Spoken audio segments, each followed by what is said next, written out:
Welcome back to episode 5 of the Winter Garden series. If you're new to the series, in week 1 we transplanted the veggies into the bed, and since then we've been mostly just fertilizing, doing a little bit of weeding, and trying to protect the young, tender seedlings from the bugs. This episode, I'm going to pull out the rest of the summer garden and we're going to plant some cover crop.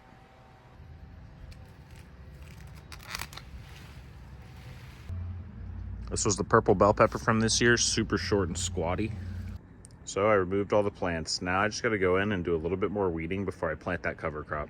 So I went through and I pulled most of the rest of the weeds. I'm never going to get them all, but that's why I really like the cover crop, because it's going to prevent a lot of these from growing back. You can see in a lot of my fruit tree pots, I did plant clover early in the year, and that's prevented a lot of those weeds from growing. And you can see this one that had no clover, just look at all these weeds growing in there. Clover also has some other benefits as well. It's a nitrogen fixer, so it's actually going to take nitrogen out of the air and put it into the soil for your plants. So we're going to grow this all winter, and it's really going to prime our soil for our garden next year as well. So I'm just using this New Zealand white clover.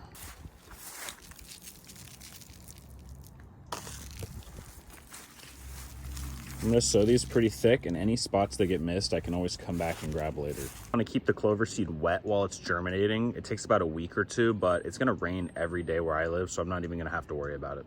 Let's check up on the lettuce, cauliflower, and broccoli and see how everything's doing. Spinach is really starting to take off. You can really see it's putting on a lot of new growth every week. It's finally starting to get going. These tiny white dots, those are all the clover seeds I just spread.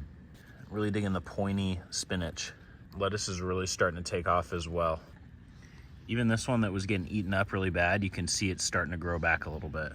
Cauliflower is really starting to put on that growth now too. Last week they were kind of tiny. There's still a couple tiny ones, like this one's not as big.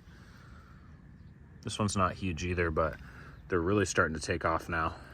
These ones, if you remember 2 weeks ago when we transplanted them, they were really small, but I knew they would do really good. I can't wait for you guys to see how nice these look when they get big. Here's the romaine. Got chewed up a bit, looking all right.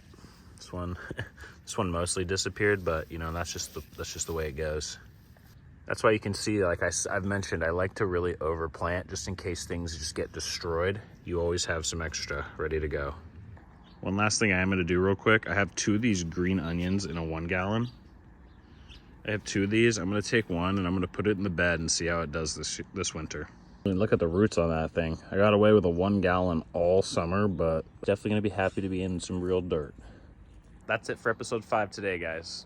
Pulled out the rest of the summer garden, did a little bit of weeding, planted some cover crop, and just checked up on everything. I might reapply some more Sluggo paste. I know, I just do it every week because it's always wet. There's always slugs munching over here. If you guys enjoyed this video, don't forget to subscribe for the rest of the season.